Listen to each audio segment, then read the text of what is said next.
Alors l'évangile selon l'ancien. Fort et articule. Alors oui, la tête de chapitre s'intitule comme ça, l'entropie, une mesure de la déstructuration.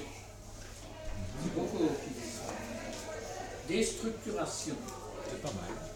Alors, je passe sur le truc où il parle du temps.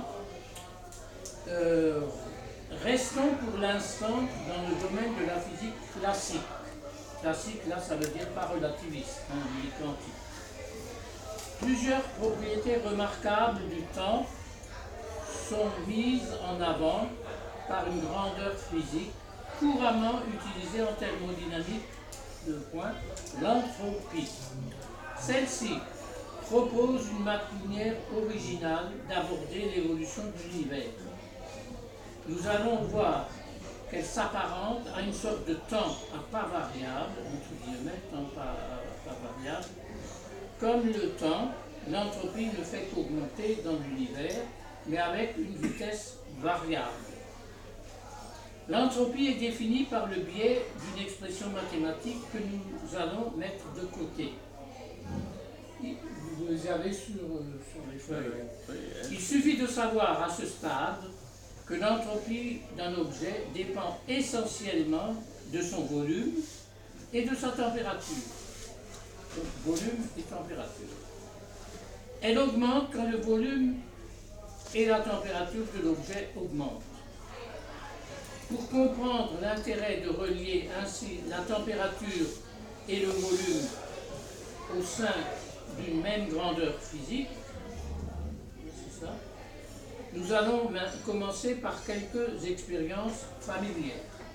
Ça va, vous comprenez Oui. Ah. Oui, alors, celui-là, hop, petit papier.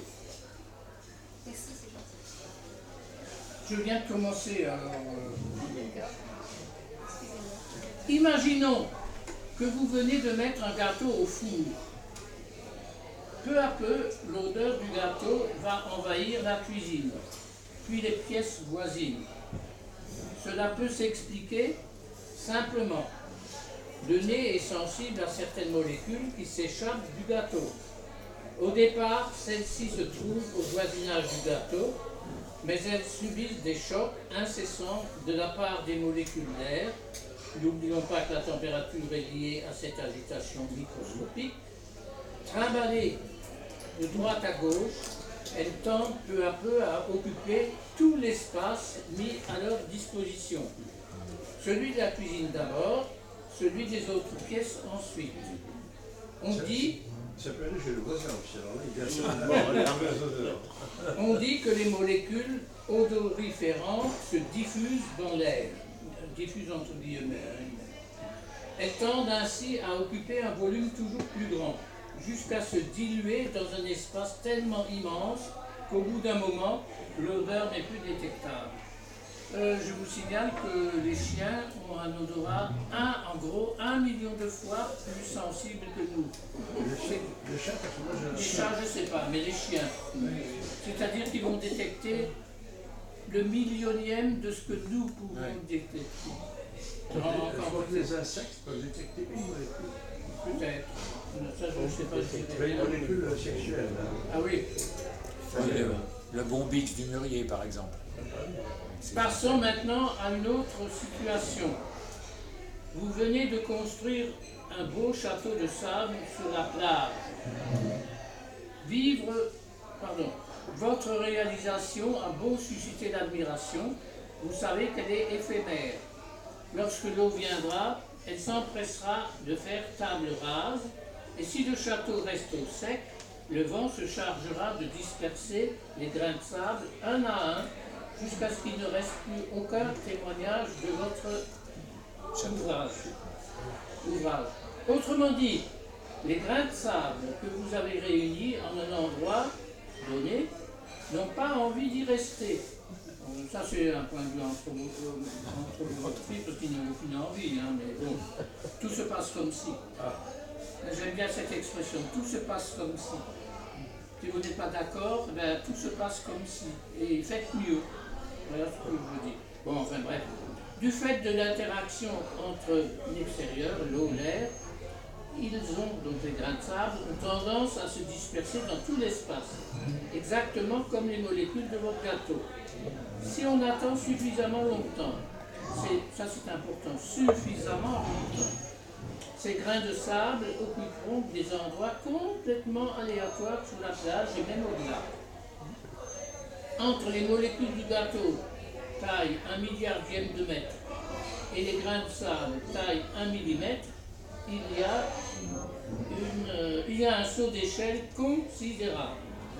Pourtant, le résultat est le même, tendance à se disperser sur un espace de plus en plus grand. Oui, je préfère le mot tendance que le mot envie.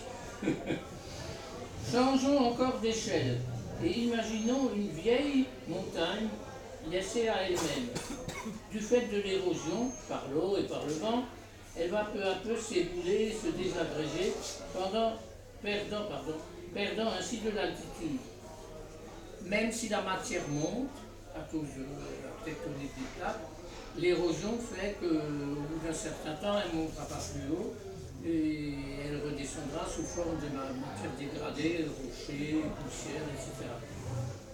Mais la montagne peut monter et pourtant son sommet peut descendre. Paradoxe aussi, il faut savoir de quoi on parle. Par exemple, au Mont Blanc, tous les ans, la matière du sommet du Mont Blanc monte de quelques millimètres, 3, 4 ou 5 millimètres, quelque chose comme ça. Mais ensuite, il y a la neige, hein, mais il y a aussi l'érosion qui fait qu'il y a de la matière qui descend. Je continue. Changement encore d'échelle. Et imaginons une vieille montagne laissée à elle-même. Oui. Du fait de l'érosion par l'eau et par le vent, elle va peu à peu s'ébouler et se désagréger, perdant ainsi de l'altitude. Au bout de plusieurs centaines de millions d'années, toutes les particules de la montagne auront été emportées ailleurs, lissant le relief. C'est exactement ce qui se produit avec le château de sable. Aux petites comme aux grandes échelles, la matière tend à occuper tout l'espace disponible, détruisant les structures constituées d'accumulation de matière. Alors j'ouvre une parenthèse, là, à propos, on parle de millions d'années. Je me suis souvent posé la question, comment faire sentir ce que c'est que 1 million d'années? Sentir que par des doigts, etc. Eh bien, imaginez que vous ne bougiez pas, vous vous mettez à un endroit donné, et que vous décidiez, enfin évidemment on ne vit pas suffisamment longtemps, que tous les ans, au 31 décembre à minuit ou au 1er janvier à 0 heure, vous ne bougez pas, mais vous avancez simplement de 1 millimètre. C'est-à-dire, je suis ici, dans un an, j'avance de 1 millimètre, et je ne bouge plus. Et un an après, de nouveau, j'avance de 1 millimètre. Eh bien, 1 million d'années, c'est le temps qu'il faut pour qu'à ce rythme-là, on parcourt 1 kilomètre. Si vous attendez 1 million d'années, 1 million, pas 600 millions, hein, 1 million, eh bien, à ce rythme-là, 1 millimètre chaque année, eh bien, vous aurez parcouru 1 kilomètre. Essayez d'imaginer ça, c'est presque inimaginable. Et pourtant, la Terre existe depuis 4500 millions d'années. Et le Soleil, le système solaire, depuis 5000 millions d'années. Donc 5000 fois plus. Je continue. Cet éclatement des édifices structurés s'apparente à une augmentation du désordre et constitue une perte sèche d'information. Donc tout de suite là, il parle. Augmentation de désordre, perte sèche d'information. Vous allez voir après pourquoi. D'ailleurs, j'ouvre une petite parenthèse. C'est vrai que l'entropie, c'est une mesure du désordre, en gros. Mais quand on regarde de plus près, c'est beaucoup plus compliqué que ça. Parce que la question c'est de quel désordre on parle. Et tant qu'on n'a pas défini qu'est-ce que c'est qu'un désordre, parce qu'il y a parfois des chaos qui ressemblent à des désordres qui ne sont pas du tout du désordre. Donc il faut avoir résolu ce premier problème avant de pouvoir parler de mesures de désordre. Donc, s'apparente à une augmentation de désordre et constitue une perte sèche d'information. Imaginons une planète sans le moindre relief. Pour la décrire, un seul mot suffit, sphère. Planète, oui, puisqu'elle est parfaitement sphérique. Enfin, théoriquement, hein, et par la pensée. Ça ressemble à l'entropie algorithmique de Kolmogorov, justement. Eh bien, Le c'est fait qu'un seul intéressant. mot suffise à définir. Oui, oui. Donc, au contraire, imaginons qu'elle est balafrée par des montagnes et des ravins. Pour décrire l'état de la surface, il va falloir préciser l'altitude en chaque point qui a subi une déformation, ce qui nécessitera un gigantesque tableau de données. Dans ce deuxième cas, la surface de la planète contient une quantité d'informations beaucoup plus grande que dans le premier, évidemment, où c'est une sphère lisse, bien géométrique. C'est en quelque sorte un disque dur géant gravé, alors que la planète lisse est un disque vierge. C'est vrai que l'entropie algorithmique. le disque Oui, gravé. oui, eh ben ça je ne savais pas. J'apprends des Moi non choses. plus, je ne savais pas. C'est Dalbec Je savais qui me l'a appris. L'uniformité est bel et bien synonyme d'absence d'information. Plus une chose est uniforme, moins il y a d'informations. L'entropie qui augmente quand les particules se dispersent sur un plus grand volume s'apparente donc à une mesure du désordre, entre guillemets, désordre, ou plutôt de la déstructuration, qui préfère le mot déstructuration que le mot désordre. Je ne sais pas ce que ça veut dire. Ben, moi non plus, hein. Ça me paraît un mot bobo, hein, destructuration. Je vais penser au niveau philosophique. C'est une mesure inverse de l'information présente dans l'environnement. Plus l'entropie augmente, plus cette information diminue. Destruction des châteaux de sable, érosion des montagnes, usure des disques durs, etc., etc. Bon. Alors, deuxième sous-chapitre, du désordre à toutes les échelles. Est-ce que vous avez une question là, avant que je continue, ou est-ce que ça va? C'est très clair ce texte, il est pas mal. Oui. À propos de l'entropie en tant que mesure de notre ignorance, déjà, c'est une mesure qu'on ne peut pas réaliser, puisqu'on a dit qu'elle était toujours intermédiaire. Comment une mesure ne peut pas donner accès à une mesure pratique? Et d'une deuxième façon de constater la question, en quoi cette mesure c'est ça. Et par exemple, est-ce qu'on peut dire I égale information? Parce qu'on note S égale, on note Oui, H. oui, il y a une formule, c'est Shannon qui l'a donnée. Je vous la donne parce que je ne sais pas s'il le dit, là, il le dira après, je crois, mais tant pis, je le dis. Dans la théorie de l'information de Shannon, qui n'est pas la seule théorie de l'information c'est l'entropie changée de signe, tout simplement. Même valeur absolue, mais si l'entropie est positive, l'information est négative, et réciproquement. Alors, bon, ça vaut ce que ça vaut, voilà. Donc, du désordre à toutes les échelles. Dans tous les exemples précédents, la déstructuration, entre parenthèses l'entropie, avait tendance à augmenter. Est-il possible de faire rediminuer l'entropie pour recréer de l'information? Rien de plus simple à première vue. Il suffit pour cela de rassembler des particules sur un volume plus réduit. Par exemple, sur Terre, il existe des montagnes en cours d'érection qui reforment des structures. Les arbres en particulier continuent à se former pour le moment.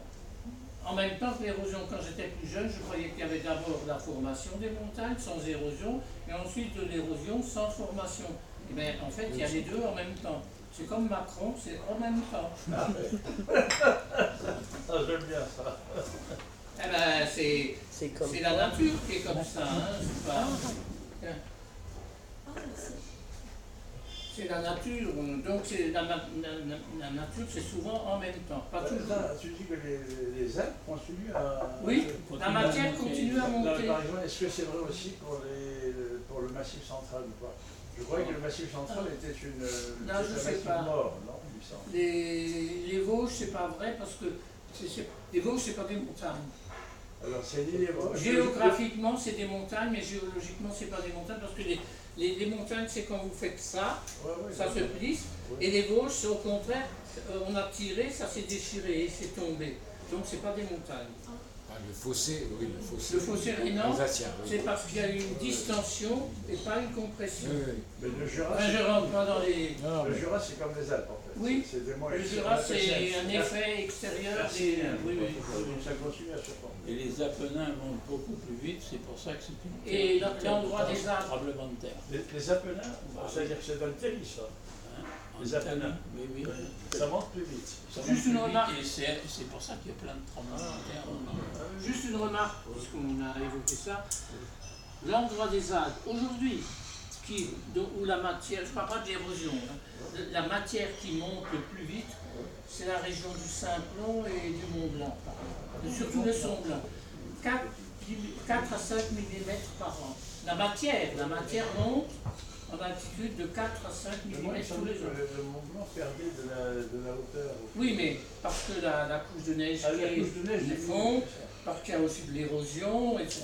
Moi, je te parle de la matière qui monte. Et cette matière va C'est-à-dire être que érodée. l'érosion est plus forte que la montée, mais la montée est très Voilà, importante. voilà. Alors, si l'érosion est plus forte que la montée, ben, la montagne descend. Enfin, le sommet descend. Mais c'est l'érosion ou la fonte des neiges en fait? Pardon? C'est l'érosion ou la fonte des neiges? La fois des deux, c'est- Ah ben, moi, je parle pas de la neige et des glaciers qu'il y a sur la montagne, je parle de la montagne elle-même, du socle. Ah oui. Parce qu'effectivement, le Mont Blanc a perdu de l'altitude, parce qu'avant, on mesurait la hauteur de la couche de glace ou de neige ou de névé, puis, Et maintenant, puis on celle-là, mesure- elle a diminué un peu. Bon, mesure la roche. enfin, je ne suis pas un spécialiste de la question, mais c'est simplement pour écouter les choses. Non, mais c'est normal. Ça va de quoi on parle. Bah oui, la neige et la glace, c'est en fonction de la température. Donc ça n'a Oui. rien à voir avec la montée Tout à fait. tectonique. En réalité, c'est pas Ah pareil. oui. Tout à fait. Alors maintenant, ah si, ça y est, j'ai retrouvé la page. Donc je reprends ce que je... Alors, rien de plus simple à première vue pour diminuer l'entropie. Il suffit pour cela de rassembler des particules sur un volume plus réduit. Moi, je dirais dans un volume plus réduit, mais enfin, peu importe. Par exemple, sur Terre, il existe des montagnes en cours d'érection qui reforment des structures. Et avec un ponceau en plastique, vous allez pouvoir recréer votre château de sable. Pourtant, ces opérations ne sont pas anodines. Ça, c'est très important. Vous avez certes reconstruit des édifices visibles à l'œil nu, mais en faisant cela, vous avez augmenté le désordre à l'échelle microscopique. Celui-ci mérite quelques explications. Pour comprendre de quoi il s'agit, imaginons le gonflage d'une chambre à air au moyen d'une pompe à vélo. Rien de plus quotidien que ça. Ça, c'est moi qui le dis. Nous faisons rentrer une immense quantité d'air dans un tout petit volume, celui de la chambre à air, ce qui permet d'augmenter la pression à l'intérieur. Pour réaliser cette opération, il faut pousser l'air au moyen des coups de pompe pour le forcer à rentrer dans une chambre à air déjà bien remplie, ce qui demande de l'énergie au sens physique du mot. Où est passée cette énergie dépensée? Aux échelles microscopiques, point d'exclamation. Touchez le bout de la pompe, il est brûlant. Et ce qui signifie que les molécules s'agitent davantage. En poussant les molécules d'air au moyen de la pompe, vous les avez accélérées. Une compression, entre parenthèses, diminution de volume, s'accompagne toujours d'une augmentation de température. Alors là, il devrait préciser si c'est adiabatique ou isotherme, enfin bon, je n'entre pas dans tous ces détails. Il considère l'action de pomper qui n'est pas une action lente, c'est une action relativement rapide, autrement dit irréversible. Or, l'accélération de ces molécules d'air n'est pas uniforme. Du fait des chocs incessants, certaines ont été freinées par leurs voisines pendant que les autres étaient accélérées. En définitive, les vitesses sont très différentes d'une molécule à l'autre. à moins 50 degrés Celsius ou centigrades. Elle varie entre 0 et 900 mètres par seconde. 900 mètres par seconde. Mais à 5000 degrés Celsius, ces vitesses varient entre 0 mètres par seconde et 5000 mètres par seconde. Donc, 5000 degrés, ce n'est pas la température de la surface du Soleil, mais c'est pas loin. La température de la surface du Soleil, c'est 5008, disons 6000. Eh bien, autrement dit, les atomes qui sont à la surface du Soleil se baladent entre 0 et 5000 mètres par seconde. En d'autres termes, si on vous demande quelle est la vitesse d'une molécule de l'air, vous n'allez pouvoir fournir qu'un simple intervalle. Plus la température est grande, plus cet intervalle est large. À 5000 degrés Celsius, vous ne pouvez fournir qu'une réponse évasive, entre 5 et 5000 mètres par seconde, ce qui reflète une perte d'information. Pour résumer, le désordre, perte d'information, peut augmenter pour deux raisons. La première raison, si le volume augmente, les molécules occupent des positions plus variées. On perd alors en précision sur l'emplacement des molécules. C'est le cas lors de la dispersion d'un château de sable. Un grain de sable donné, qui se trouvait quelque part sur le volume du château, se retrouve quelque part sur l'ensemble de la plage. Deuxièmement, si la température augmente, les molécules possèdent des vitesses plus variées. La moyenne augmente, hein, mais la fourchette des vitesses augmente aussi. Plus variée. Il s'agit là encore d'une dispersion qui fait perdre de l'information. Il existe un seul cas où l'on connaît parfaitement la vitesse de chaque molécule, c'est quand elles sont toutes immobiles, ce qui n'arrive d'ailleurs jamais. Alors c'est facile. Donc quand toutes les molécules sont immobiles, on connaît parfaitement leur vitesse. On dit alors qu'on se trouve au zéro absolu, entre guillemets, qui se produit pour une température de moins 273,15 degrés Celsius ou centigrades. C'est la situation qui maximise l'information. Donc cette situation maximise l'information. Donc elle minimise l'entropie. Attends, je finis la phrase et puis... Cette température minimale théorique reste toutefois inatteignable en pratique. L'entropie intègre à la fois le volume et la température. C'est une mesure du désordre total sur les positions et il insiste, c'est en italique, sur les vitesses des molécules. Bon, j'arrête là pour le moment. Non, je voulais rappeler qu'il y a un troisième principe de la thermodynamique. De Nernst, oui. Voilà. J'allais dire. Au zéro absolu, l'entropie d'un cristal parfait au zéro absolu est nulle. L'entropie est nulle. S Voilà, égale 0 si T de Kelvin égale 0. Voilà, pour un cristal parfait. Sauf que, il y a quand même, alors en mécanique Il y a classique, quelques exceptions. ça ne marche pas, Hein, il n'y a pas d'exception, mais ça ne marche pas. Enfin, en mécanique classique, c'est le troisième principe Oui, de la thermodynamique. Mais en quantique, Mais en quantique, non, parce qu'il y a la vibration du point zéro, et un cristal ne peut pas être parfaitement parfait. Voilà. alors là je ne suis pas spécialiste. Non, mais c'est un petit rappel. Mais, disons, si je fais de la physique niveau baccalauréat, l'entropie à la température au zéro absolu Kelvin, l'entropie est nulle. Pour un cristal parfait. C'est pas toujours dit comme ça. Tu as raison. De toute façon, il n'y a pas de gaz au zéro absolu. Hein? Au zéro absolu, il n'y a pas de gaz. Ah oui, oui, Il n'y a ah oui. pas de gaz, il n'y a pas de liquide. Exactement. Un cristal parfait, ça veut dire un cristal sans défaut. Oui, je suis d'accord. Une question. Oui. Oui. Alors tu disais I égale moins S, donc c'est un nombre. L'information est un nombre, mais en quoi l'information en tant que nombre permet-il de faire quoi que ce soit, sinon d'avoir un résultat d'un nombre? Ben, on peut faire beaucoup de choses, savoir le sens de l'évolution des trucs. Enfin, je ne peux pas rentrer là-dedans parce que je ne suis pas un spécialiste, mais Ça sert par exemple à dire, quand on applique ça à l'ensemble de l'univers, mais c'est une généralisation qui peut être, dont on peut discuter et qui peut être critiquable, parce que ce que je dis là, c'est valable pour un système, disons, fini, petit ou grand, mais appliquer ça à l'ensemble d'un système isolé, exactement. Alors, il y en a qui disent, bon ben, tout l'univers, c'est un système isolé. Donc, son entropie totale ne peut qu'augmenter. Or, il y a des gens, j'ai même un bouquin, où à cause de l'expansion de l'univers, il y a deux mouvements différents à l'échelle de tout l'univers. Il y a effectivement l'entropie qui augmente, mais à cause de l'expansion de l'univers, sauf erreur, je ne veux pas dire de bêtises, elle a tendance à diminuer. Donc, il y a une compétition entre les deux. Alors, qui a raison? C'est difficile de le dire aujourd'hui. Il y a aussi, J'en dirai pas plus. Il faut que notre ami Francis Sanchez qui considère que notre univers est plongé dans un bain thermique qui est ce qu'il appelle le grand cosmos. Oui. Et puis ensuite, il faut faire la distinction entre l'univers dit observable et l'univers dont on sait aujourd'hui, je ne sais pas pourquoi, que l'univers réel est plus grand que l'univers observable. Oui, mais même infini.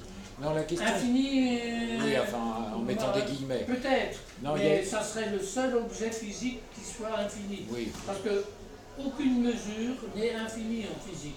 Ah, Il peut y avoir des mesures très très grandes, mais finies, mais aucun appareil vous dit cette température ou cette densité est infinie. L'infiniment petit et l'infiniment grand n'ont pas de sens physique, ce sont des fictions mathématiques. Voilà. Pour améliorer, faciliter les... C'est des extrapolations mathématiques qui sont c'est parce qu'on ne peut pas faire autrement, on utilise le terme infini. Bon. Voilà. Mais la question que je me suis souvent posée, c'est la question de la température. Oui. On dit souvent, alors dans l'espace, moi j'imaginais que dans l'espace, on était dans l'espace intergalactique, hein, oui. On était proche du zéro absolu. Or on nous dit il y a des mesures où là il fait extrêmement chaud. Oui. Mais dans l'espace il fait extrêmement chaud. Je ne comprends pas. Qu'est-ce que ça mesure la température dans ce cas-là? Dans ce cas-là, la température ne mesure pas. Si on mettait un thermomètre, il ne mesure rien. C'est 4 degrés absolus dans l'espace intergalactique. Non, mais non seulement c'est pas le degré absolu, mais on vous parle de milliers, de millions de milliers de degrés ou de millions de degrés. Oui. Ça veut dire quoi, des millions de degrés dans l'espace? Les vitesses sont très grandes. Si vous permettez, voilà. je vais lui répondre. Ça veut dire que les vitesses sont très grandes. Oui, c'est tout. C'est tout ce que ça veut dire. S'il te plaît, je vais lui répondre. Tu as parlé des espaces intergalactiques où il y a parfois des poussières, mais la densité de ces poussières est très faible. Absolument. Autrement dit, il y a des distances énormes, Voilà. plusieurs dizaines de kilomètres ou même plus entre les différentes poussières. On est d'accord. Et avec un petit thermomètre de terre, même si ces poussières ont des agitations très grandes, eh ben, j'aurai pas beaucoup de chocs de poussière avec mon thermomètre. C'est-à-dire que mon thermomètre, il mesurera 0. Même si les particules se baladent à des vitesses qui correspondent à 6000 degrés. Donc c'est pas une température. Mais qu'est-ce que ça veut dire C'est une alors? température du rayonnement. C'est ça que ça veut dire. Oui, le rayonnement. La température, c'est une vitesse alors à ce moment-là. Mais laissez-moi parler. Oui. Vous avez une sale manière d'être toujours de parler en même temps, chacun son tour, s'il vous plaît.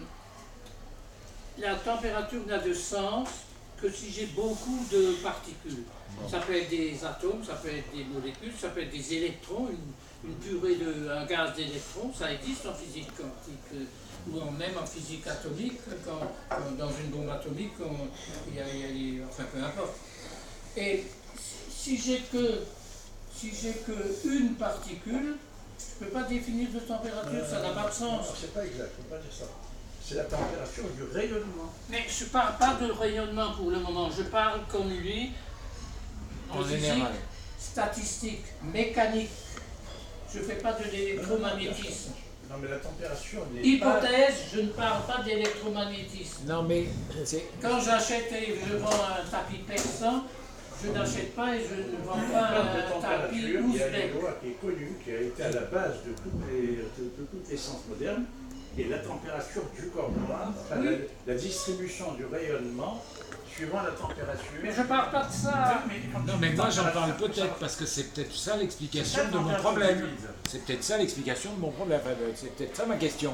Comment se fait-il qu'on parle de température dans l'espace absolu, de température de milliers de degrés, Oui. dans le vide absolu? Des milliers de degrés. Si, même plus que ça, des millions de Dans degrés. l'espace, mais non, c'est dans le soleil les millions de degrés. Non, Dans non, l'espace non. absolu, c'est presque zéro. Ah non, ça c'est trop facile, je le sais bien. Si, il a raison. Non, il non, a non. raison. Il a raison. Non, Et non. je vais te dire pourquoi. Mais Alors, je sais bien que mais c'est justement ça ma question. On voit des astronomes et des astrophysiciens qui vous parlent de température de milliers de degrés alors qu'on est dans l'espace. Oui, Comment alors- c'est possible de milliers de degrés dans l'espace? alors, il faut distinguer deux choses. Voilà. Je ne contredis pas ce qu'il a dit, au contraire, j'abonde dans ce qu'il dit. Il faut distinguer la température des particules en grand nombre, mais qui sont très loin les unes des autres, et qui peut être de quelques milliers de degrés. Et il faut distinguer ça, qui est une température thermodynamique statistique, de la température, comme il a dit, du corps noir, et de, comment on appelle ça, du fond diffus cosmologique, qui est à 2,7 ou 2,3 degrés Kelvin, c'est-à-dire presque au zéro absolu. Oui, oui. Et alors, j'ouvre une petite parenthèse. Tout le monde dit, enfin tout le monde, même les physiciens disent, la température de ce rayonnement électromagnétique qui est un résidu du Big Bang et de l'inflation du Big Bang, oui, qui est pas. À l'époque, c'était, à un moment donné, c'était 3000 degrés, puis ça a diminué. Tout le monde dit que, enfin tout le monde, sauf certains physiciens, disent que c'est la température de l'univers. Il y en a qui disent, ah non, non, non, non, c'est pas la température de l'univers, c'est la température du rayonnement électromagnétique qui remplit l'univers et qui, lui, en se référant au modèle du rayonnement du corps noir, alors qu'est-ce que c'est qu'un corps noir, tout ça, il faut le savoir, et à 2 degrés, 7, je crois, si ma mémoire est exacte. Donc, et il est vrai, mais c'est vrai, et cette température est très proche du zéro, Oui. absolu. Oui. Mais si dans cet espace-là, j'ai des particules, ben, elles peuvent, c'est pas obligatoire, mais elles peuvent aller très vite. Et si je prends l'ensemble des particules, mais alors sur un espace énorme, hein, peut-être plusieurs années-lumière, hein, eh bien, ces particules peuvent éventuellement aller à des vitesses qui correspondent à un gaz qui irait qui serait à 5000 degrés, pourquoi pas. Les rayons cosmiques, ils vont presque à la vitesse de la lumière. Oui. Alors, si tu considères la température virtuelle d'un rayon cosmique, c'est énorme. Oui, oui. Mais on ne parle pas de ça. Un astronaute dans l'espace, il gèle de froid. Mais, Il n'est pas bombardé par des... Ben oui, mais c'est bien ça la question que je posais. C'est deux façons de concevoir la température. Il y a la température qu'un astronaute ressentirait et qui est donc à 2,3 degrés Kelvin, on est d'accord là-dessus. Et puis il y a une température théorique, purement théorique, dans cette zone de l'univers. Il fait 3000 degrés, 4000 degrés, mais où est-ce qu'ils sortent ces 3 ou 4000 Ben, degrés? c'est C'est 3000 théorique. degrés. Non mais par contre... ça vient de la vitesse des agitations des Oui, poussières voilà. intersidérales. Parce que Voilà. les poussières peuvent effectivement avoir individuellement une température, un rayon cosmique qui va presque à la vitesse de la lumière, à une température presque infinie. Mais l'astronaute qui reçoit un rayon cosmique de temps en temps, alors un seul rayon cosmique peut quand même provoquer des dégâts génétiques. Oui, non mais d'accord. Voilà. Mais c'est rare, c'est pas ce qu'il ressent lui. Mais on utilise le même mot pour deux choses complètement Oui. différentes. Voilà. Je suis désolé, le même mot Mais c'est le mot température. ne sois pas Alors que ça désolé, ça tout le monde désigne parle pas la de la même chose. courbure du cosmos et de l'univers, le mot courbure d'Einstein de la Oui, relativité, bon, ça n'a rien à voir avec la courbure, je ne vais pas en ligne droite, Oui, mais bon, je tourne à d'accord. gauche ou à droite. Parce que ça recouvre deux notions mathématiques totalement différentes. Oui, c'est une bonne image. Tu as raison, c'est une bonne image. Tu vois ce Mais que je veux dire? vous avez en partie répondu à ma question. Ça n'a rien à voir avec la température que nous imaginons. On utilise le même mot, alors qu'on devrait utiliser le mot énergie et non pas le mot température. On dit température alors que c'est de l'énergie. Voilà. Non, Mais comme elle est... non, ça n'a rien à voir. Il y a quand même quelque chose dans ta question que je me suis posé moi-même. On dit à l'intérieur du Soleil, la température est de 20 millions de degrés. À la surface de 6000. Bon, ça, je vois bien. 6000 degrés. Et il faut rajouter dans la couronne solaire quelques millions de nouveaux. Non, mais attends, bon, ça. Ouais, oui, n'oublie pas. Non, mais je Puisque veux tu bien, mets, mais ça- puisque tu mets des grains de sable et des D'accord, nuances, d'accord. allons jusqu'au bout. Non, mais ça peut se mesurer. Tu vois, il veut pas, il veut pas. Non, mais je suis d'accord, ça peut se mesurer par la fameuse loi du corps noir. Mais 20 millions de degrés, comment? Bah, tiens, Christian, tu mets quoi? Tu mets un thermomètre à l'intérieur du soleil, 20 millions de degrés. Quelle est la façon, quel est le moyen d'effectuer la transition entre une température mesurée par un thermomètre ou par la loi du corps noir ou par des choses qu'on connaît et celle qui est à l'intérieur du soleil d'une bombe atomique qui est de plusieurs dizaines de millions de degrés? Comment est-ce qu'on la mesure? Mais c'est On pas. la mesure Non, pas, on la calcule. non, mais. Ah, d'accord. Et excuse-moi, tu as survolé le sujet, mais Gérard a bien pointé du doigt. Attention, il y a quelque chose quand même qui est connu. À la surface du Soleil, c'est 5000 degrés. 5000, Et dès 5000, d'accord, 5000 degrés, bon, 5000 degrés, 6000, d'accord, 6000 degrés à la surface du Soleil. Et dès qu'on va un peu plus loin dans l'espace, c'est des millions de degrés. Dans la couronne Si, solaire, des millions de degrés, je suis Des désolé. millions de Donc, degrés pour il y a des bien un particules problème là. individuelles. Bah si, il y C'est a un des problème millions logique. de degrés pour des masses très petites. Voilà. Tellement petites que ça n'a aucune importance. Oui. Parce que Alors, si- ouais, ça c'est une bonne réponse. parce que si C'est une de c'est ces une bonne particules- réponse. Parce qu'on dit des. Non, mais je suis désolé, c'est une bonne réponse, ça me satisfait. C'est 6000 degrés classiques, on va dire, 5800 degrés, 6000 degrés classiques, mais dès qu'on va à 100 000 km du Soleil, je ne sais pas exactement à quelle oui, distance, oui, enfin bon, c'est pas dans la couronne, on appelle Oui, ça la mais couronne. quelques rayons. La couronne solaire, c'est complètement différent. On parle de millions de degrés parce qu'en fait, Parce que ça Il y a- bouge très vite. parce Ça que ça bouge bouge vite vite. et qu'il n'y a pratiquement pas de matière. Mais il n'y a Voilà. presque Donc, pas de le- matière. il y a presque pas de matière. Parce qu'on reçoit des particules qui vont Oui, mais- presque à la vitesse de Mais la lumière. reconnaissez Des quand même électrons, que là, c'est qui- troublant, Voilà. c'est troublant d'utiliser Non, c'est le vrai, même mot, c'est bizarre, d'utiliser c'est bizarre. le même mot en disant à la surface du Soleil, il fait 6000 degrés, et dès que vous allez dans l'espace à 5 millions, pas 5 millions, dès que vous allez à 10 000 km du Soleil, il fait beaucoup plus chaud. Oui, il fait Oui, mais 1 million de écoute, fois plus chaud. écoute, qu'est-ce Les que gens, tu ils dis comprennent pas, c'est normal. Jean-François, écoute Donc ce que j'ai dit l'explication, au début. même La mon voisin me l'a température, donné, c'est oui. comme le prix au kilo, c'est-à-dire le prix des patates au kilo. Oui. La température, c'est l'énergie portée par une particule. Bah oui, mais ça, faut le savoir.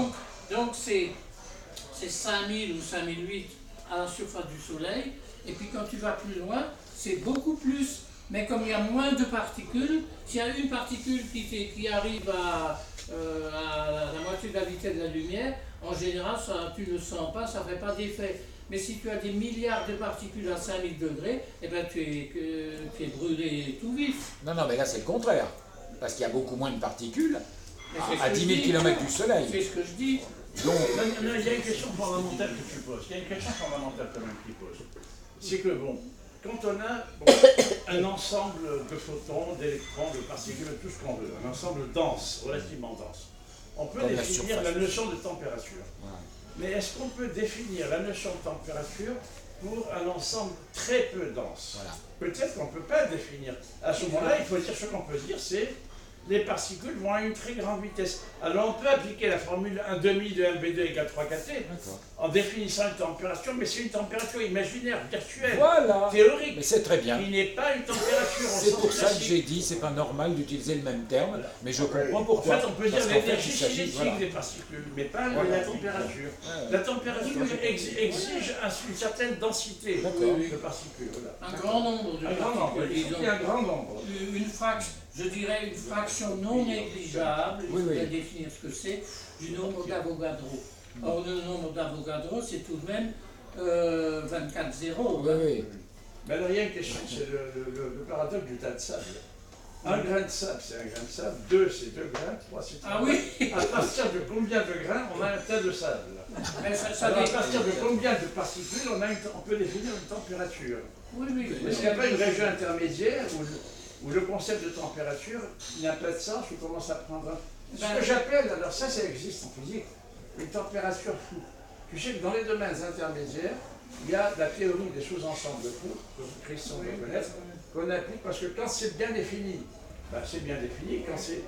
Mais il y a des domaines intermédiaires où c'est pas encore bien défini, mais là on applique souvent la théorie des choses ensemble. Et que je ne connais pas, ou pas C'est vraiment. connu en économie. Oui. Mais ça veut dire une chose, il faut toujours bien dire de quoi on parle.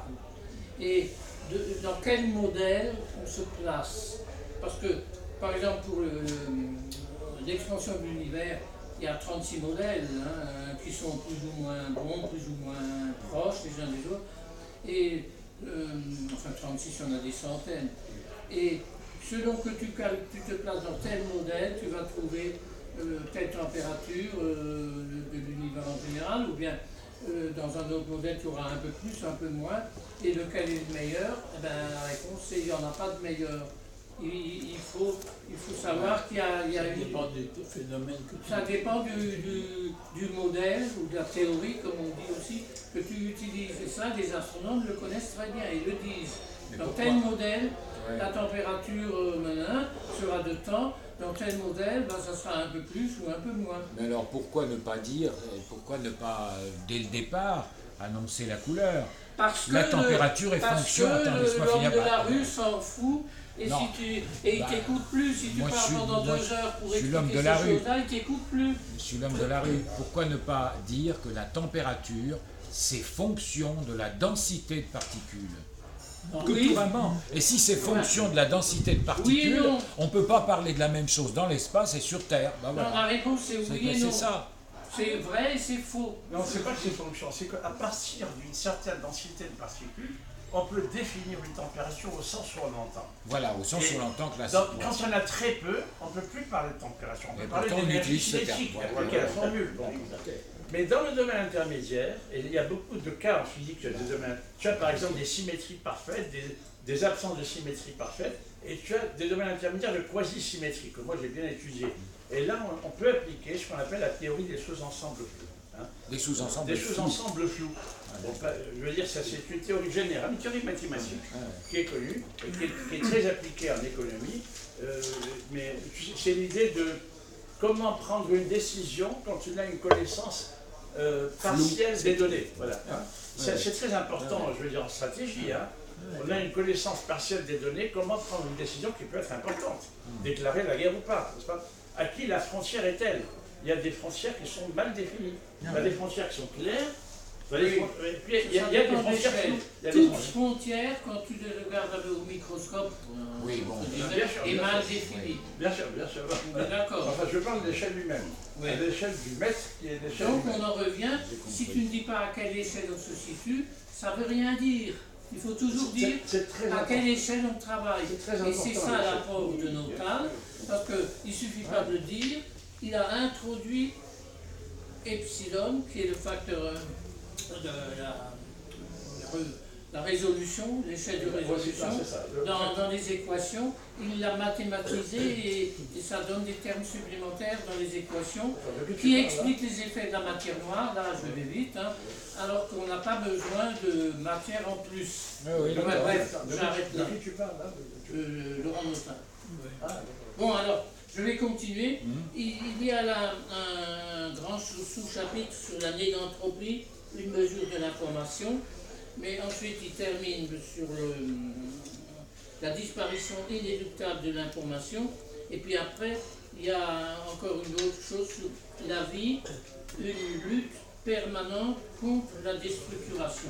Alors, c'est comme vous voulez, ou bien je lis la négantropie et je lis comme ça arrive là, ou je saute une partie et bon, qu'est-ce que vous voulez? Ben, la définition de la négantropie. Oui, alors là, on ouvre une grande parenthèse. La négantropie, une mesure de l'information. L'entropie est une mesure du désordre. L'opposé, c'est-à-dire vous mettez un moins devant l'entropie, appelé négantropie, correspond au contraire à une mesure de l'information. Il ne faut pas confondre le désordre de la désinformation. C'est assez une parenthèse. Je blague. Cette information, Il y a de l'information dans le La désordre. désinformation, c'est une information. mais même Voilà. dans le désordre, il y a de l'information, Oui. et puis il y a du désordre qui nous paraît à nous désordre, alors que c'est très structuré. Par exemple, ce qu'on appelle le chaos déterministe, c'est pas du chaos du tout. Bon. Cette information concerne la position et la vitesse des molécules. Donc il parle en termes de position et de vitesse de molécules. Il ne parle pas en termes d'ondes électromagnétiques. C'est clair. Lorsque le volume et la température diminuent, la position et la vitesse des molécules sont connues avec davantage de précision. Cependant, l'information telle qu'on la conçoit dans la vie quotidienne n'est-elle pas beaucoup plus que cela? N'est-ce pas réducteur de la cantonner à une simple histoire de position et de vitesse des molécules? Il se trouve que dans le cadre de la physique classique, l'information contenue dans la négantropie englobe réellement toutes les formes d'information envisageables. Il se trouve que. En effet, la seule connaissance de la position et de la vitesse de chaque particule suffit pour déterminer l'univers tout entier.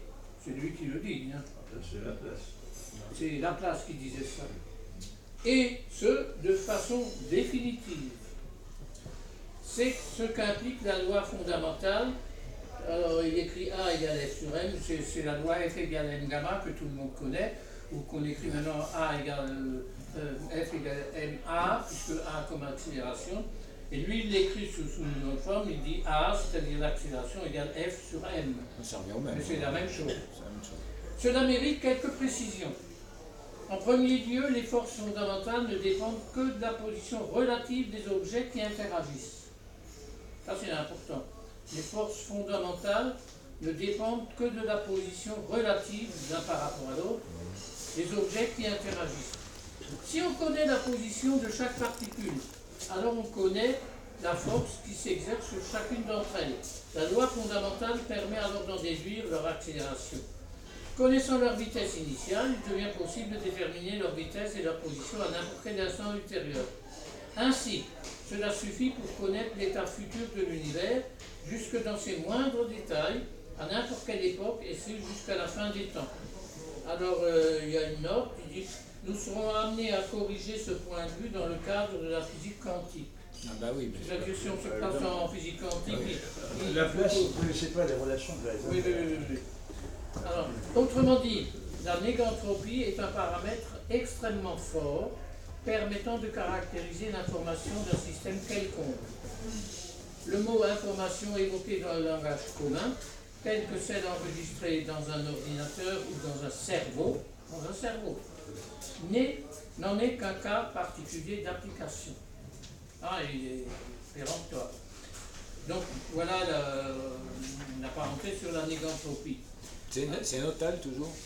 C'est Laurent Notal qui... Ah non, c'est pas Notal, c'est Bocqueau qui dit ça. Non, tout à l'heure j'ai évoqué Notal, mais c'était juste une parenthèse. Hein. La disparition inéluctable de l'information. C'est pas très long. Est-il possible de diminuer ce désordre? Deux opérations semblent envisageables.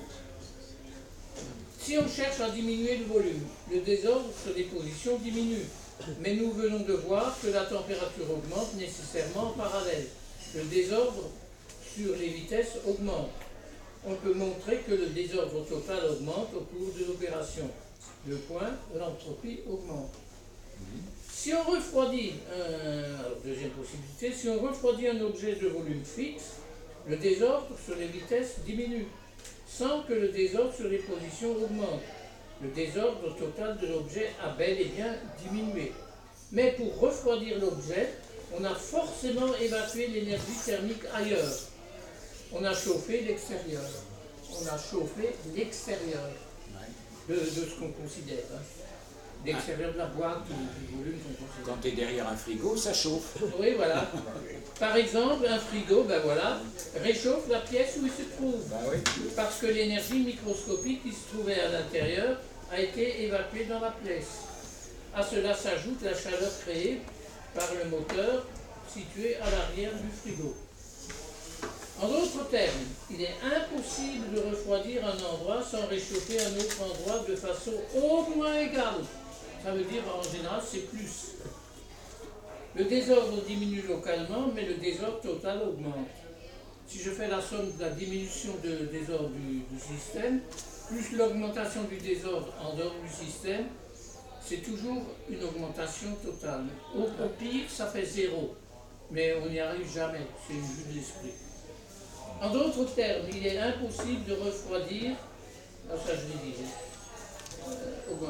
il faut s'y résoudre. À l'échelle de l'univers, il n'existe aucun moyen de diminuer le désordre et de créer de l'information. Sauf peut-être l'expansion, mais ça c'est encore autre chose. Au contraire, l'univers s'achemine inéluctablement vers un état de déstructuration de plus en plus avancé qui détruit l'information qui existait à ses débuts de façon définitive.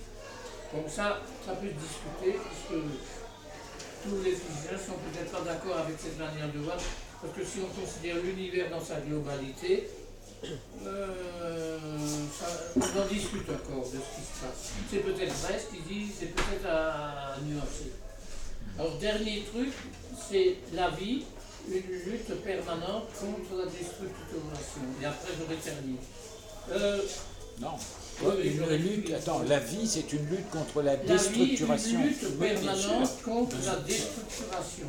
Ah oui, d'accord. Ah oui, parce qu'effectivement, pour créer la vie, il faut qu'il y ait une structuration quelque part. Voilà. D'accord. Au détriment de Oui. l'entreprise à l'extérieur qui augmente. Hein. Oui, non, mais d'accord, je comprends. L'ensemble du frigo, l'exemple, du frigo montre qu'il est toujours possible de diminuer localement le désordre, à condition de l'augmenter ailleurs de façon au moins égale, c'est-à-dire en pratique toujours plus.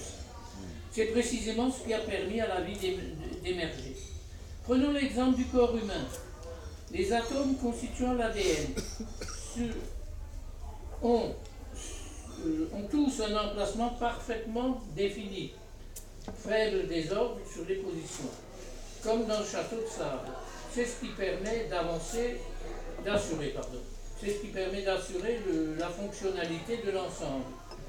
C'est un excellent exemple d'édifice très structurant, mais cela nécessite de lutter contre la fâcheuse tendance qu'a la nature de se disperser.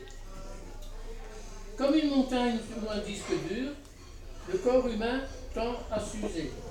Du fait de l'interaction avec l'environnement, les atomes finissent par quitter la place qui leur est dévolue pour se disperser sur le sol ou dans l'air.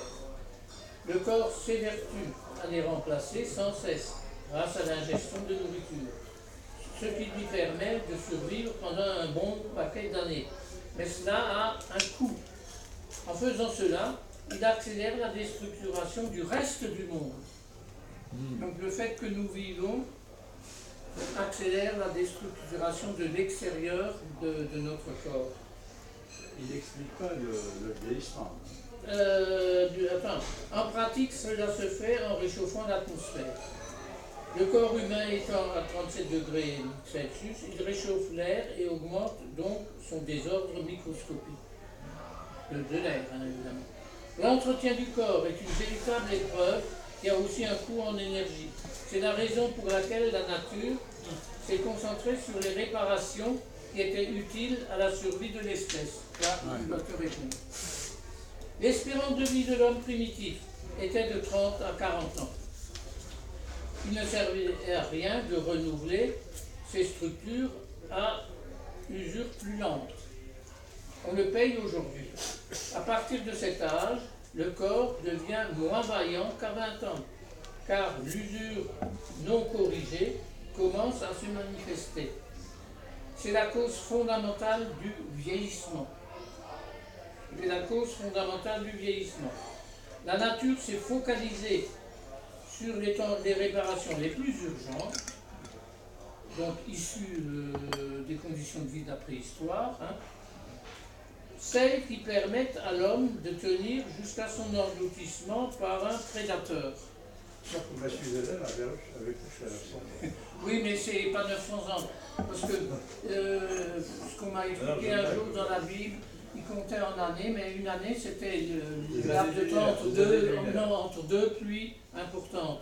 Or, il pouvait y avoir plusieurs pluies en une année. Il disait que Mathusalem a vécu plus de 900 que lui, Non, mais ça ne veut pas dire 900 ans. Enfin, ce sont des récits mythologiques, enfin, faut Voilà. quand même pas exagérer, la Bible, il faut quand même pas la prendre au pied de la lettre. Donc, je continue. Chez le sujet qui survit à être bouffé par un prédateur, l'usure se poursuit jusqu'à provoquer sa mort par vieillesse. C'est exactement ce qui se passe sur les objets courants, tels qu'un ordinateur ou une voiture. Tous ont tendance à s'user avec le temps, mais il est possible de prolonger leur durée de vie en procédant aux révisions adéquates. Si vos voitures ne survivent pas plus de 2 ans pour cause d'accidents à répétition, il vous est inutile de remplacer la courroie de distribution. Tout ça, ce qui vous fait économiser de l'argent, c'est précisément le choix de la vie. Elle a décidé, donc la vie, a décidé de ne pas réparer les organes qui ont une durée de vie supérieure à celle de l'individu primitif. Primitif, ça veut dire préhistorique. Hein? Préhistorique.